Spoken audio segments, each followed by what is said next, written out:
The Lover's Journal is quite different because this is really just a series of prompts that are very simple. The idea was to actually make something that works really well for journalers like me, and works also really well for non-journalers like me. And I think one of the reasons I haven't really journaled is because there's also an expectation that whatever you're writing has to be meaningful. Right. And also it cannot be just mundane. Right. Yeah. And I feel like sometimes my life is just doing the mundane. And I think sometimes if you're going to say, maybe you spend 10 minutes journaling, maybe you spend 5 minutes journaling, maybe you spend an hour journaling. I think one of the things that can get in the way is, what am I getting back for the time I'm investing? And with journaling, it's not always immediate. Sometimes it's years later.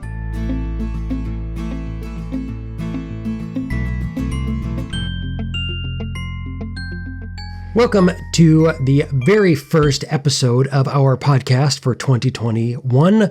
Welcome. This is the Interracial Couple Podcast. Where it's not all black and white. My name is Sarah. I'm black. I'm Matthew. I'm white. And today we get to look back into last year while then transitioning into looking into the coming year. I know. How was 2020 for you? Well, 2020, I think for me was about as complicated as it was for most people. There's a quote in the book we've just been working on, which we'll tell you about shortly, and that is one of the defining factors in the challenges in your relationship is attitude. I didn't get that exactly right, but that was kind of the idea. And I think one of the things that when I look back on 2020 I'm so grateful about was mostly my attitude around what was going on.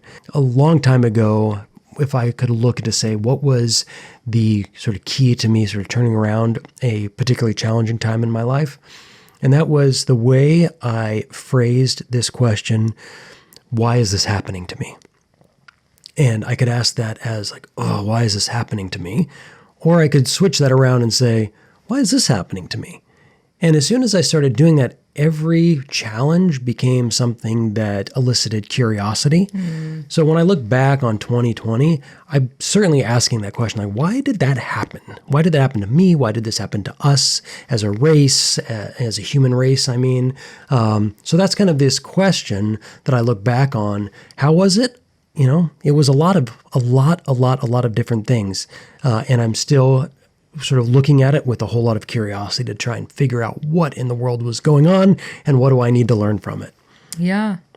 I think it was a lot of emotions for me. It was a lot of ups and down, but I would say it was actually most ups, I've been having this kind of guilt saying that 2020 was good because of COVID and how many people have died. And the havoc that it wreaked on so many people's lives. Correct. For sure, yeah. But in my bubble, I feel like as an individual, it just gave me a break, a break to reflect, a break to work on my business, a break for us to develop something together. So I feel like I am almost I would say it was complicated. 2020 was complicated. And 2020, actually, we moved. We did, very unexpectedly. Our visit back to California turned into a total move, and all of our stuff in Kenya is shoved in a storage area at your cousin's house. I know. If you had asked me in 2019 that I would be living in California, I'd be like, no way. If you had asked that in March of 2020, it would have been no way. Correct. Yeah. You know what? Actually, I want to go back to that too, because actually I think that even up until we made the decision, we were here and we're like, should we just stay? And we said, well, yeah, we can't really easily travel. Who knows what's going on in the world? Let's just stay. So if you'd asked me the day before you brought up that question, I would say, no, we're just here temporarily. But when you brought it up, and that I want to kind of go back to, because that was this kind of curiosity. It's why is this happening? All this stuff. It was just in that moment. That was a decision. It could have been the totally wrong decision. It didn't matter. It was just a decision that we made. And it came from looking at the question of what's going on with real curiosity, what's best for this moment. Yeah. I look back and I was like, we could have made it become a big deal than it was because we came to America with, I think, less than 2 suitcases. Yeah. I brought 1 suitcase. I just thought we were going to be here for 2 to 3 months, and then we were going to go back to our lives in Kenya. And when I realized that that wasn't happening, I just called a couple friends, and your brother's wife gave me a few sweaters because it was cold. And I went to LA, and my best friend gave me a few clothes, and I was like, I'm set, Here we are. Yeah. And here we are months later. So I'm kind of, when you look back now on 2020, rather than kind of like reminiscing or looking back, what was it when you look back that you are actually taking with you into this year? Like what kind of sort of rocket fuel did it give? If you look back without looking at all the challenges or the difficulties, those are kind of easy to look at from last year. Yeah. I think the blessings are too in some ways, but my question is, when you look back, what were the things that kind of lit a fire under your butt? What was the thing that you're like, oh, this I'm really taking with me into 2021? One of those things is it's something that I've always had, but I always thought about it as a negative for me. And it was like my ability to adapt and make decisions quickly. So I don't spend a lot of time thinking or sweating like what my friend would say, like, Sarah, you don't sweat small stuff. I don't spend a lot of time thinking about the consequences. I'm like, when I think about something, I'm like, okay, this is what it is. And what's the best case scenario? And what's the worst case scenario? And with those 2 things, decisions are made. And usually I move so quickly in decision making. My family and friends are like, Sarah, like, you didn't communicate that. You didn't, like, we didn't know that was happening, And you're like, I didn't yesterday either. Correct.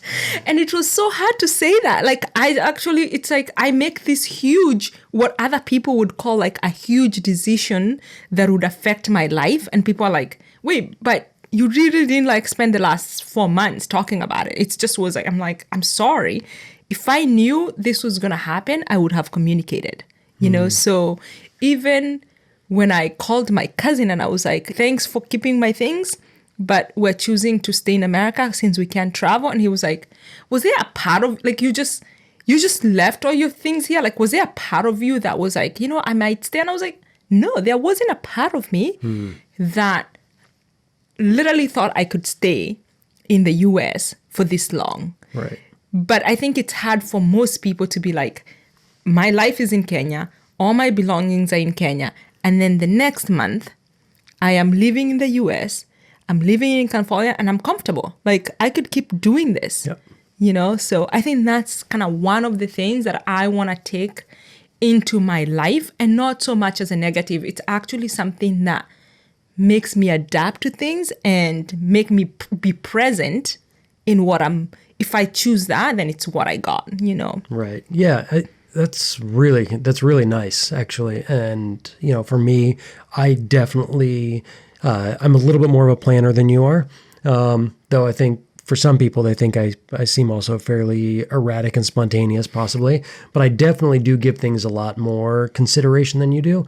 One thing that you do that's really nice, and I'm glad you're kind of highlighting that, is when you do, you never look back and say, oh, what if? Like, every once in a while you say it, and it always surprises me when it's like, oh, we should have done this other thing. And I'm like, wait, what are you talking about? First of all, you can't go back and change the past. So that was, that's if it's a serious statement, then it's a futile one. There's a meditation, I'm sorry for cutting you off, but there's a meditation that we usually, I don't know if I do it with you, I've done it with David G. I've heard it, you do it before, yeah. Yeah, it's, do you accept that you cannot go back and change the past? Yeah. And I'm just like, yes, I fully accept that I cannot. You're very good with that. And it becomes kind of nice because then when you make a decision, you get to actually be in the moment. And we've talked about this in the past too, which was like, even when we decided to move to Kenya together, the change in my life was bigger than the change in your life for that move. And were times where we hit some snags along the way, practically things like that, where you're like, oh my gosh, this was my idea. This is now I've got to own this or whatever. And it didn't end up really being a challenge, because as soon as I decided that that was my decision too, I wasn't thinking, oh, we should have done it this other way. That was never a consideration. For me, I think one of the things that I really struggle with is being able to truly take time. And 2020 didn't necessarily give me that, but it reminded me of something that I very briefly had in 2019. And that was where we lived in Kenya. We didn't commute. There were a lot of things we didn't do. We also had, we had additional help around the house. So the amount of time that was available was so much more. And I really gave a lot of time to self-care. Yeah. I took a walk or worked out basically every day or went on a run. I wrote every day, basically come hell or high water. I read every day. I did study work that I wanted to do. It was, I didn't miss many beats. And I think one of the things when I look back on 2020 is, to actually say, I got better at it in 2019. I lost a little bit of it in 2020, but I also, because I'd had it and then didn't give it as much focus, was this thing of saying, oh, I really need to work that time into my life very consciously. Because I tend to do. Yeah. And I feel like culturally we reward that. We're always really like, oh, this person does and, creates a lot of things or does so much, and that's so cool.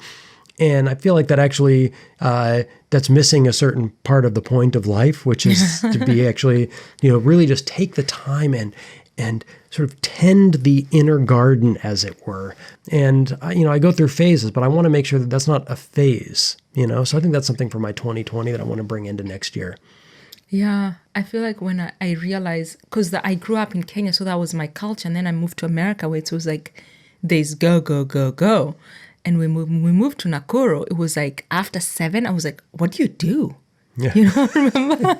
Yeah, we were in bed early because, we don't go out really. And if we did, took a cab or something, we went into town, had some drinks, whatever, and then went back. And you can't do that all the time. No. And I was just like, it just was as such, I was like, what do you do? And then I remembered, like, actually, you don't have to be doing the whole entire time. You can just be. And I remember like asking myself, okay, it's 7. Like, what am I going to do until 10, 11 when I need to go to bed? We just start going to bed earlier and reading a lot. Because I was just in this mode of like every hour is accounted for. And I think 2020 reminded us that every hour does not need to be accounted for for so many of us. So I think we got that in 2019 when we moved, and that now that we are back, it kind of like is easy to remember, like, I don't have to be doing something every single minute. Right. Yeah. So now as we're looking forward to 2021, something kind of big happened for us in 2020. Yeah. And that was... the definition of big could be like they moved from Africa to the U.S. Yeah. That was huge. That was kind of big. There could have been a lot of things, but there was one thing in particular, and it really began as we were looking back over our relationship, and we were doing TikTok lives and going on TikTok fairly regularly, and we were getting a lot of questions about our relationship, why it works, what doesn't work, what some of our hiccups had been, and as we really were sort of clarifying this for our audience, it brought a lot into focus of to what we've done, why it worked well, what we did that we ended up letting go of, certain patterns that were really beneficial, other patterns that were like could have come in and completely corroded our relationship from the inside. And in really clarifying that, we really brought into focus something that we do together, and that resulted in what we called the Lover's Journal. Yeah. And the Lover's Journal we started working on.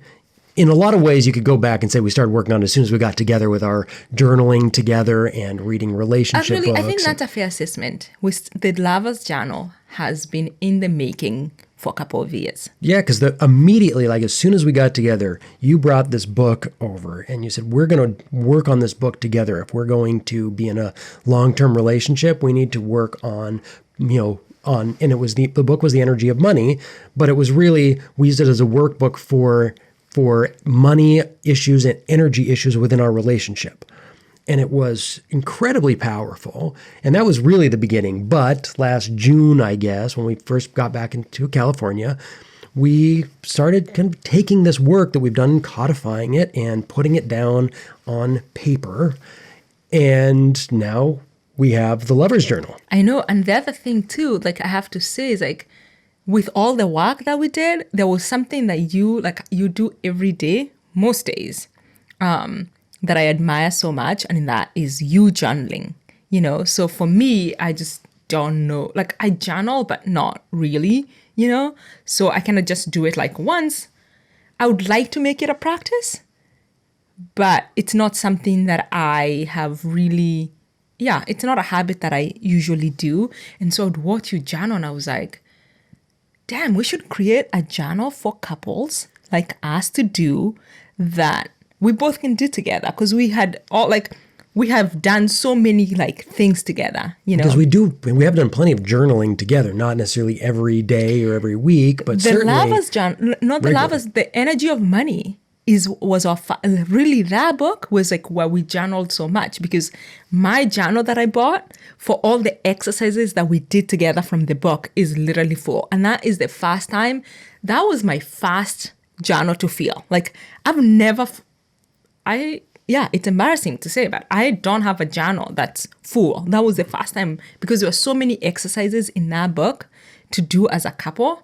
And remember we used to like take the book and the journals and go do it in the coffee shop. We'd go to coffee shops. We did other things. I think we did the park a few times. We did a picnic and read the book and journaled. Yeah. And now the Lover's Journal is quite different, because this is really just a series of prompts that are very simple. The idea was to actually make something that works really well for journalers like me, and works also really well for non-journalers like me. So it really kind of, it's these sort of simple prompts that some people could really run with, and other people can write just a few words, really, if that's what it takes to begin to get in. But a lot of it is really about kind of turning some of the lens inward for what we really love, and journaling can sometimes be very heavy. I mean, even when we did like The Energy of Money, and we've done, we did The Landmark together, we've read, some nonviolent communication books together. We've done a lot of these workshops and books and things like that. And sometimes it can get fairly heavy. Yeah, and I think that is one of the reasons like I haven't really journaled, is because there's also an expectation that you're supposed to pour your heart. That's kind of like how I think about journaling. You're supposed to pour your heart into this. Whatever you're writing has to be meaningful. Right. And also it cannot be just mundane. Right. And I feel like sometimes my life is just doing the mundane. And I think sometimes if you're going to say, maybe you spend 10 minutes journaling, maybe you spend 5 minutes journaling, maybe you spend an hour journaling. I think one of the things that can get in the way is what am I getting back for the time I'm investing? And with journaling, it's not always immediate. Sometimes it's years later.